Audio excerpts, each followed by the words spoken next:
আমাকে নিয়ে কেন এত আলোচনা হয়? ওপার বাংলার অভিনেত্রী রুক্মিণী মৈত্র ইদানিং কলকাতার চেয়ে মুম্বাই তথা আরব সাগরের তীরেই যেন দেখা যাচ্ছে। ভক্তরা বলছেন প্রিয় তারকাকে শহরে আগের মতো দেখা যাচ্ছে না।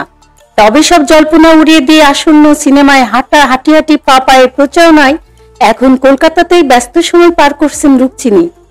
বাবা মেয়ে সম্পর্কে সমীকরণ নিয়ে নির্মিত এই সিনেমার প্রচারণায় এসে বারবার স্মৃতিকাতর হয়ে পড়ছেন অভিনেত্রী।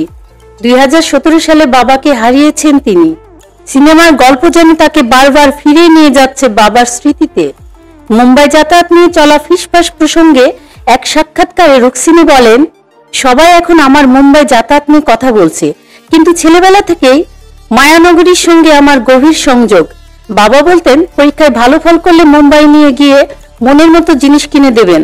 সামাজিক যোগাযোগ মাধ্যমে নিজের উপস্থিতি ও সমালোচনা প্রসঙ্গে তিনি বলেন, আমি সোশ্যাল মিডিয়ায় খুব একটা সক্রিয় নই, কাজের প্রয়োজনে যতটুকু দরকার ততটুকুই থাকি।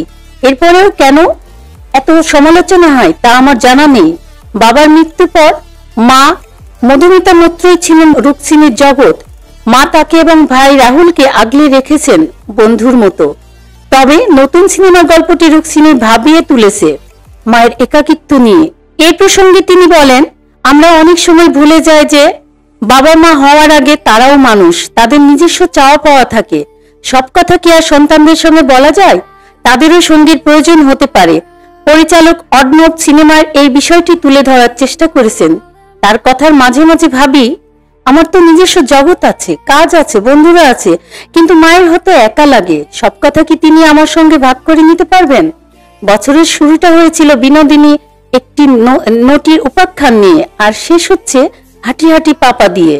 ক্যারিয়ারের বাগবদল নিয়ে বেশ আশাবাদী রুক্মিণী।